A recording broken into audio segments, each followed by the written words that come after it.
Lost horizon of the astrology की इस 5वीं श्रृंखला में आज हम देश के मूर्धन्य ज्योतिषाचार्य श्री यूके झा से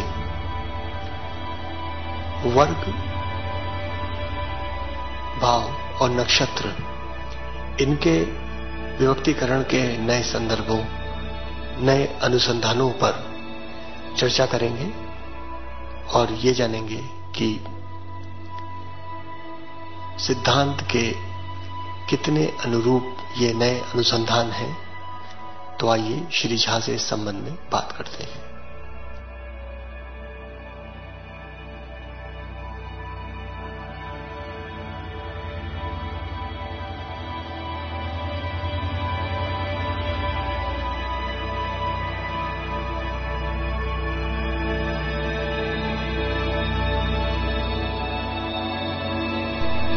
अनटोल्ड सीक्रेट्स ऑफ वर्गास, या हम जैसे वर्गा इंजीनियरिंग एक नई परिभाषा देने के प्रयास में हैं।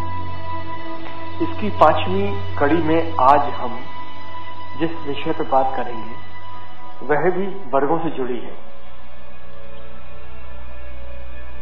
कोरा नाड़ी एस्ट्रोलॉजी श्री सत्यनारायण नाइक जी ने एक बड़ा तुलनात्मक अध्ययन नाड़ी ग्रंथों पर किया है, जो कि अंशों का सूक्ष्मतम डिवीजन फलित में नाड़ी शास्त्र पर उपयोग किया गया, उसके बारे में व्याख्या है और आधुनिक कुछ सिद्धांतों का भी उन्होंने समावेश किया है।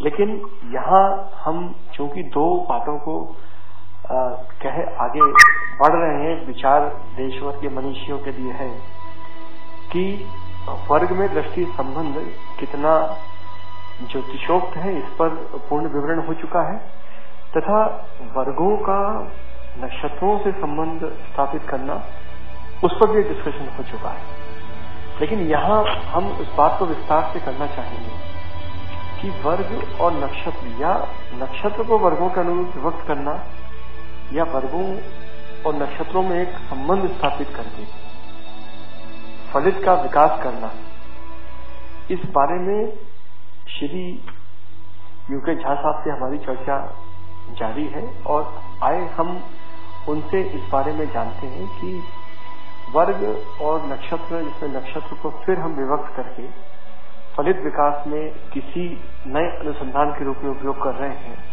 तो ये कितना ज्योतिषोक्त है।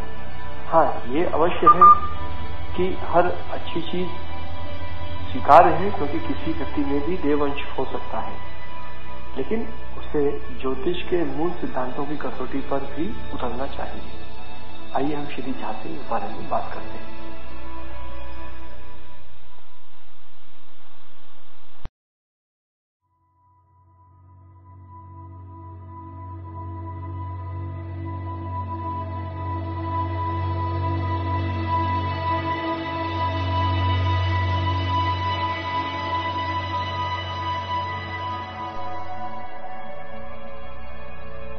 यह प्रश्न जो है,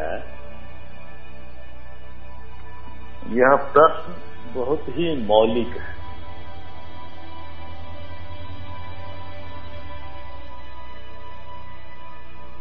मौलिक इसलिए है कि हम रिजल्ट ओरिएंटेड हो गए हैं। फल जहां से भी मिले, जैसे भी मिले, उसे ले लेते हैं।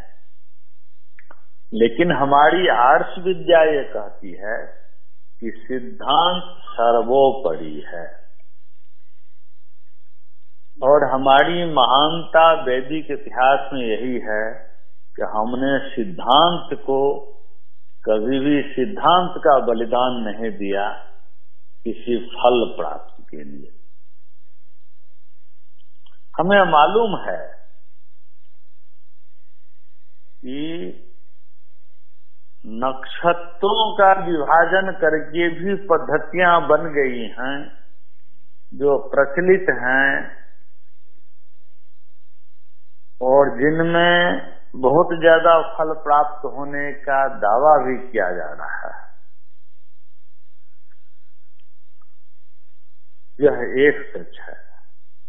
दूसरा सच यह भी है कि ऐसे तमाम दावेदार एक उम्र के बाद, एक अवधि के बाद फिर से पुरातन वैदिक आर्ष विद्या की धारा में जुड़ने का प्रयास करते हैं और आजकल उसका शॉर्टकट मेथड नाड़ी हो गया है, जिस पर मैं फिर कभी बोलूंगा।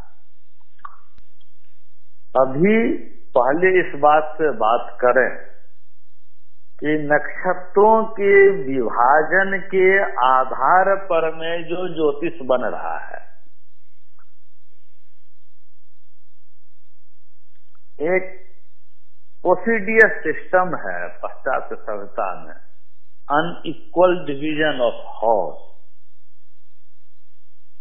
हमारे ऋषियों ने उसको नकार दिया, लेकिन उसे लोगों ने अपने यहाँ स्वीकार कर लिया।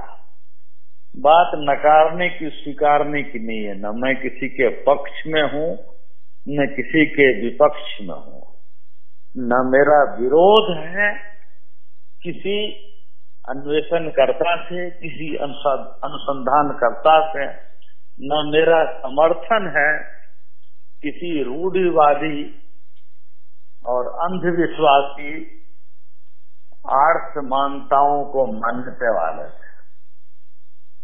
जब मैंने ही उस पद्धति को पढ़ा तो मुझे कुछ विसंगतियां लगी। मैंने देखा कि वहां भाव खंड की गणना होती है, जिस भाव खंड का राशि खंड से कोई मतलब नहीं है। राशि खंड सदैव लगभग 30 डिग्री या अमूमन या मान्यता प्राप्त 30 डिग्री के बराबर ही होती है। मैं ये शब्द इसलिए प्रयोग कर रहा हूं कि एक टेक्नोक्रेट होने के नाते मैं जानता हूं कि हर राशि एग्जैक्टली त्रिकोणमिति के विशेष 30 डिग्री का नहीं है, लेकिन उसके बहुत नजदीक है। लेकिन प्रोसीडियर सिस्टम में अनइक्वल डिवीजन ऑफ हाउस में कोई भावखंड 28 डिग्री का भी हो सकता है और कोई 32 डिग्री का भी हो सकता है। कोई भावखंड मात्र 18-20 डिग्री का हो सकता है और कोई भावखंड लुप्त भी हो सकता है। ऐसी स्थिति में अगर यह स्थिति रहेगी तो भावखंड का स्वामित्व नहीं तय किया जा सकता है, क्योंकि पाश्चात्य विधि हो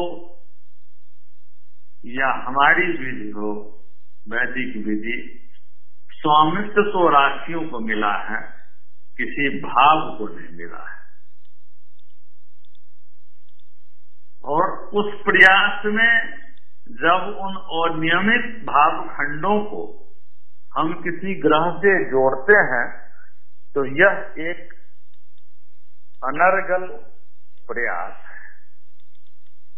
हम किसी ग्रह की अंशात्मक दूरी को देख के यह तो कह सकते हैं कि यह अमुक नक्षत्र में है और उस नक्षत्र का स्वामी अमुक ग्रह है, लेकिन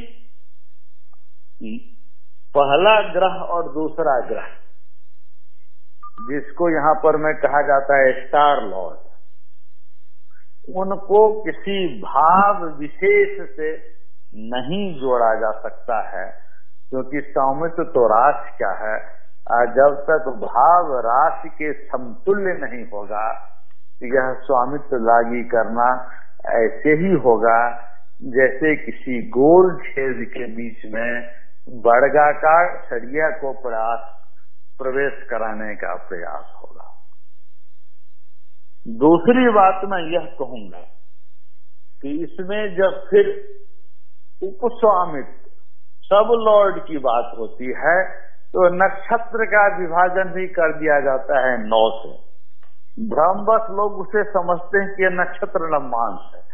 यह नक्षत्र नवमांस नहीं है, क्योंकि 9 ही ग्रह है, इसीलिए 9 ग्रह के ही स्वामित्व को बांटने के लिए किया जाता है, 9 से भाग दिया जाता है, और वह 800 मिनट जो है एक नक्षत्र का, वह 9 से विभाजित नहीं होता है।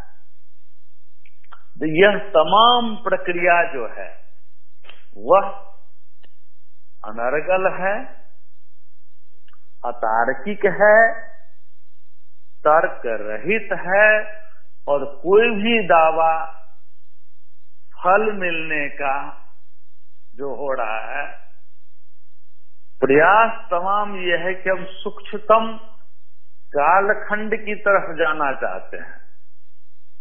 सूक्ष्मतम कालखंड जाने के लिए यह प्रोसीडियर सिस्टम की कोई जरूरत नहीं है।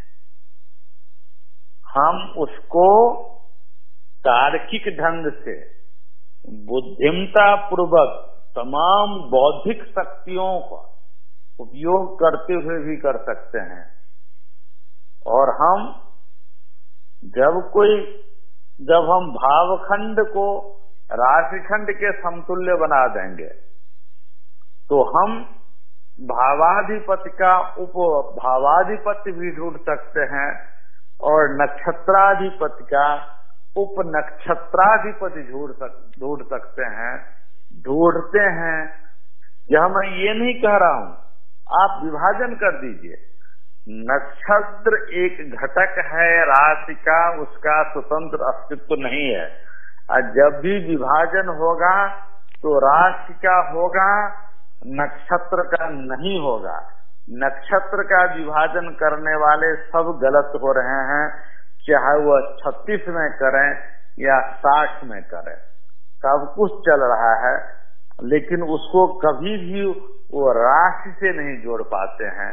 जबकि मैं कहता हूं कि आप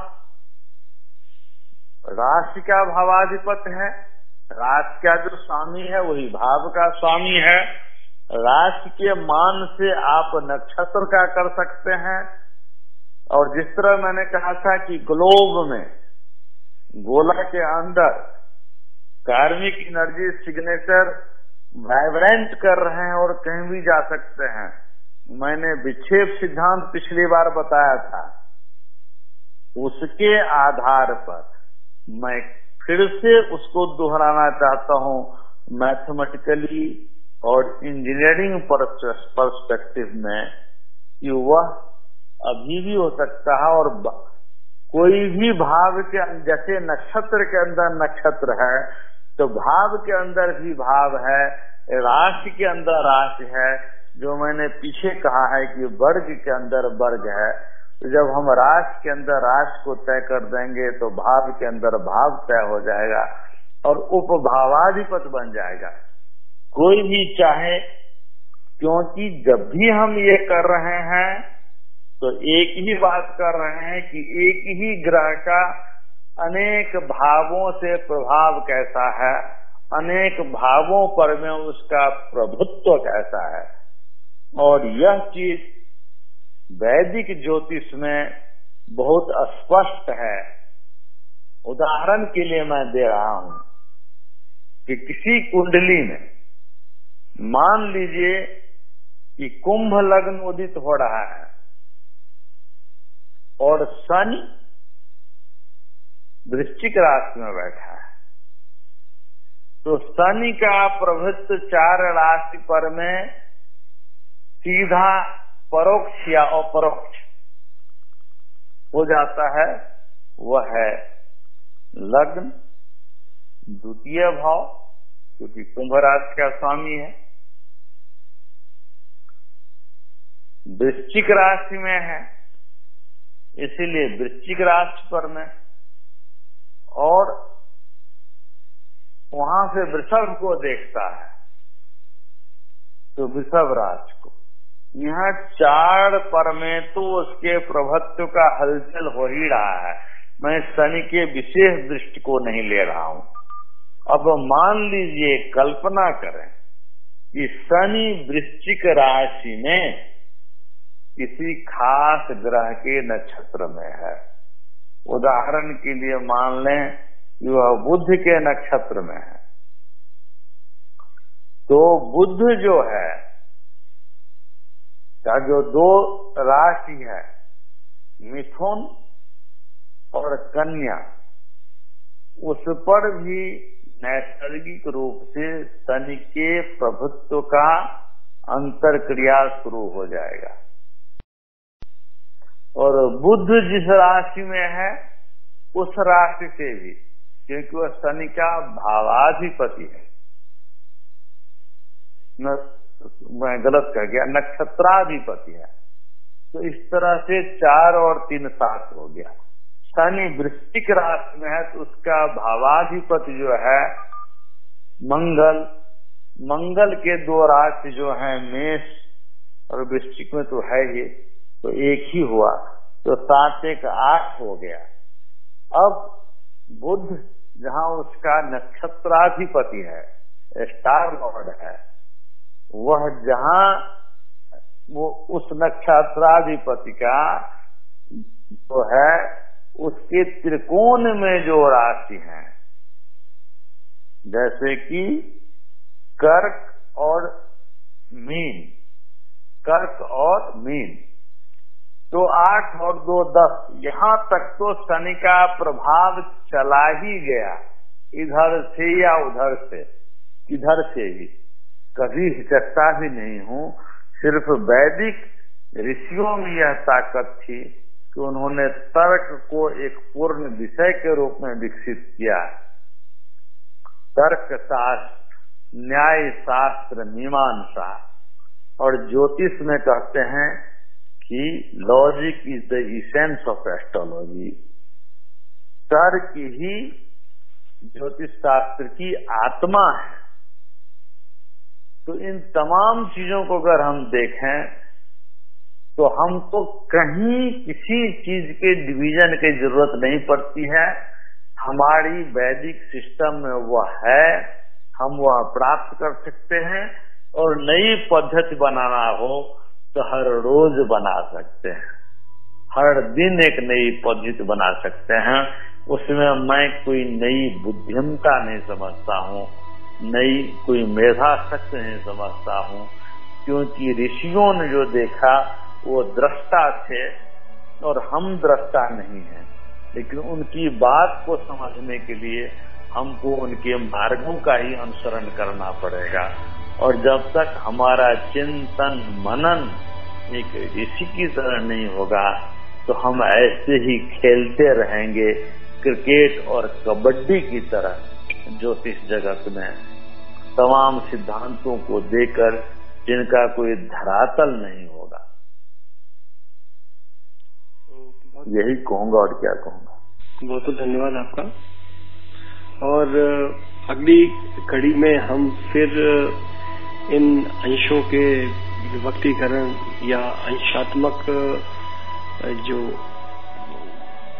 डाइसेक्शन ऑफ हॉरोस्कोप है उसका बहु प्रचलित शास्त्र जो बड़ा व्याख्यात है आज की तारीख में, नाड़ी ज्योतिष, उसका भी मूल चिंतन आपसे हम प्राप्त करेंगे। तो तब तक के लिए नमस्कार।